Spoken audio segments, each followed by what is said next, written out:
Solve for X and Y, दो equation, दो variable है, 4 sin x plus 3 1 upon cos y equals to 11, 5 16 sin x minus 2 3 1 upon cos y equals to 2।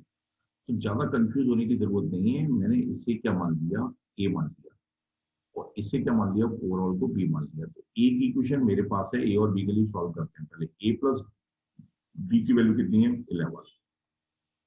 यहाँ side में quadratic बन जाएगा, 4:2 sin x हो जाएगा, तो 5 a स्क्वायर और -2b की वैल्यू कितनी है, -2b की वैल्यू कितनी है, और 2 है।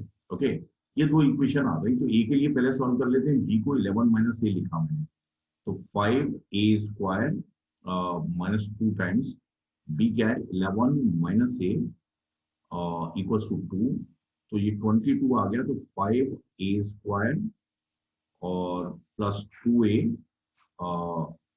प्लस ये कितना आएगा, और 22 आया, -22 और -24 इक्वल्स टू 0। सही है, यह अब यहां से क्या आ सकता है, ये इसका फैक्टराइजेशन पॉसिबल है, 2a, तो ये मैं करूंगा 12 दूनी 24, तो 12 - 10, 12 5a square plus 12a -10a, शायद कुछ पॉसिबल हो। 24 इक्वल्स टू 0, तो 5a कॉमन लेंगे तो क्या बचेगा, a 5a कॉमन लिया, a कॉमन लिया तो 5a प्लस 12 बचेगा, और यहाँ पे -1 कॉमन लिया, -1 कॉमन ले, -2 कॉमन लेंगे, तो ये क्या आ जाएगा, a - 2 इक्वल्स टू 0। अब ए की वैल्यू मेरे पास क्या आ गई, देखिए ए की वैल्यू आई एक -12/5 और एक ए की वैल्यू आई 2। तो फोकस करिए, क्या ए की वैल्यू नेगेटिव पॉसिबल, ए क्या माना था आपने, 4 sin x, तो 4 sin x कभी भी नेगेटिव पॉसिबल नहीं है, तो ये वाला रिजेक्ट हो जाएगा, और ये 2 आएगा, 2 का मतलब क्या, 4 की पावर 1/2। तो sin x की वैल्यू कितनी आ गई, sin x की वैल्यू कितनी आई मेरे पास, sin x की वैल्यू आ गई, sin x की वैल्यू आ गई 1/2, और इन जनरल मैं x को लिखना चाहूँ तो n पाई प्लस -1 की पावर n पाई/6।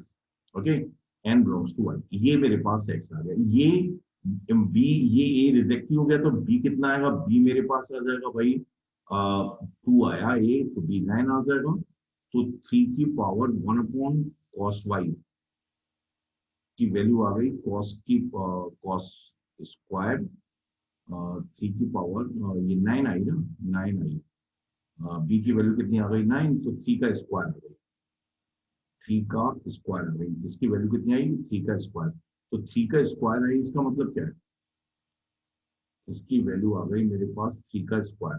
सही है, तो इसका मतलब क्या हुआ कि cos y की वैल्यू कितनी आ गई, 1/2 आई, और 1/2 आई, और यहाँ से y π/3 आएगा, तो y की वैल्यू कितनी आ जाएगी, y की वैल्यू आ जाएगी 2n pi plus minus π/3। Okay, तो ये मेरे पास y के लिए आ गया, ये x के लिए आ गया, और आसान था, जो बहुत जबरदस्त लग रहा था प्रॉब्लम कि क्या है, तो मैंने उसे ब्रेक किया पहले, ए और बी में क्वाड्रेटिक बन गया, ए के लिए सॉल्व कर लिया, ए एक्सेप्टेबल है, एक रिजेक्ट है, क्यों है, क्योंकि 2 की पावर sin x कभी नेगेटिव नहीं होगा, और वहां से ए आ गया, और ए निकालने के बाद जब मैंने बी कैलकुलेट किया तो बी भी मेरे पास आसानी से आ गया।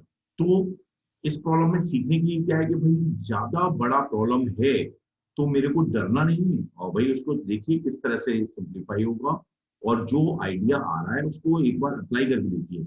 मैंने a प्लस बी को इससे थोड़ा देखने में आसान हुआ, फिर तुरंत ही स्ट्राइक करके क्वाड्रेटिक बनना है और सॉल्व हो गया। ओके, तो मुझे नहीं लगता इतना टफ है, लेकिन अब अच्छे से बन चुका है, और इसमें जैसे इसे हम कर सकते हैं, और इसमें कोई भी दिक्कत मुझे लग रहा है नहीं है। ओके, एंड आंसर भी आप लोगों को समझ में आ गया। ओके, फिर भी अगर डाउट रहता है तो दोबारा से आप पूछिए। ओके।